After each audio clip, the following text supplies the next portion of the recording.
Shalom, selamat pagi Bapak Ibu Saudara-saudari yang terkasih dalam Kristus Yesus.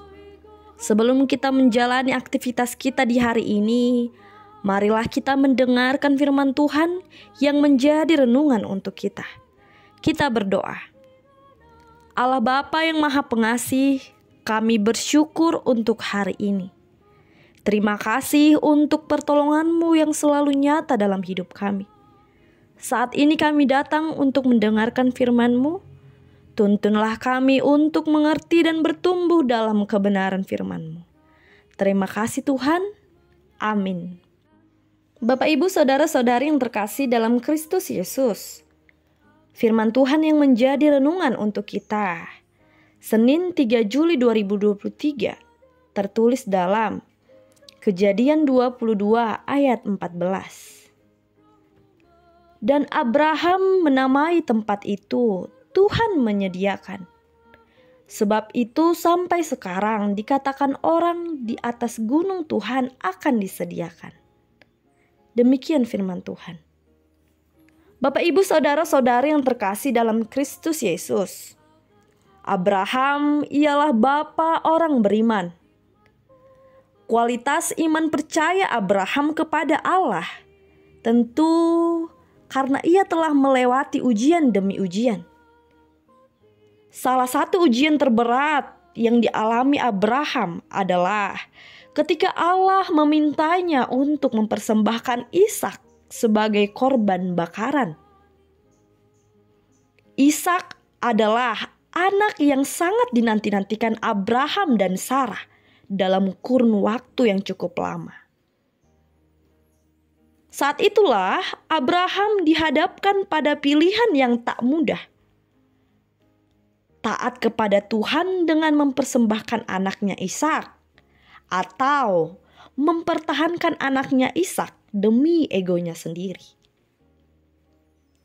Bapak Ibu Saudara-saudari yang terkasih dalam Kristus Yesus.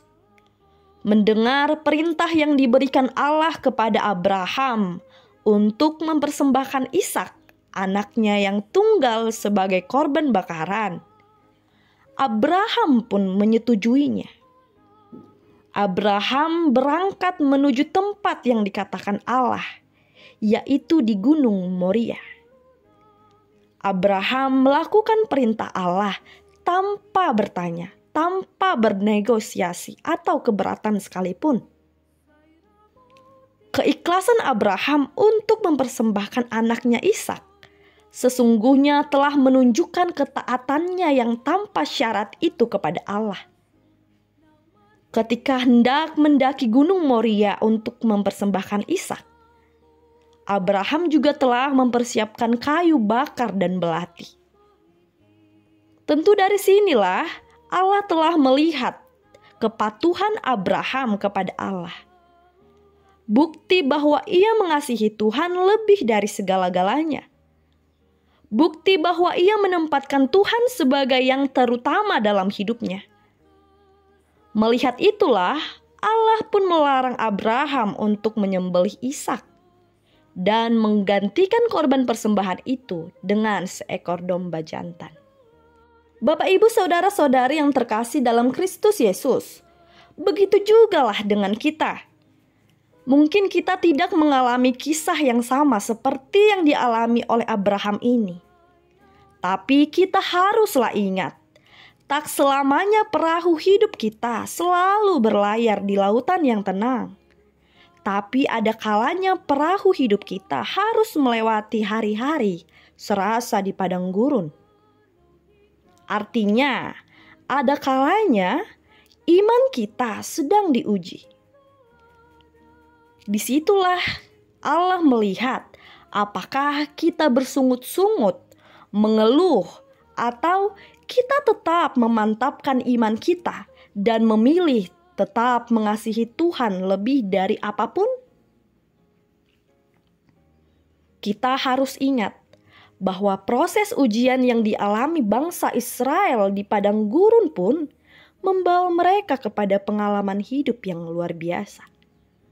Oleh sebab itulah, nats renungan hari ini mengingatkan kita bahwa apapun rintangan hidup yang sedang kita alami, percayalah Tuhan telah mempersiapkan segala sesuatunya dengan baik.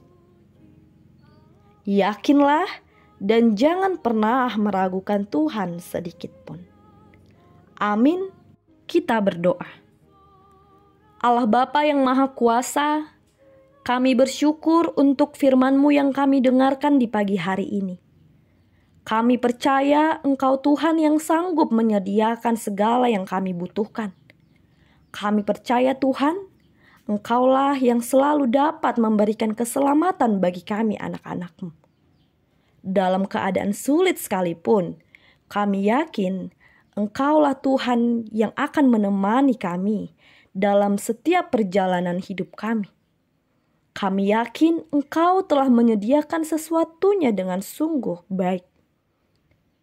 Begitu juga Tuhan, pada hari ini kami akan melakukan berbagai aktivitas kami. Kami akan bekerja dan menjalankan tanggung jawab kami. Kiranya Tuhan, Kau yang memampukan kami. Kami serahkan seluruh rencana dan kegiatan kami hari ini hanya ke dalam tangan pengasihan-Mu. Dalam Kristus Yesus, kami berdoa dan mengucap syukur kepada-Mu. Kasih karunia Tuhan Yesus Kristus dan kasih Allah dan persekutuan Roh Kudus menyertai kita semuanya. Amin. Selamat pagi dan selamat beraktivitas. Tuhan Yesus memberkati kita semuanya. Horas.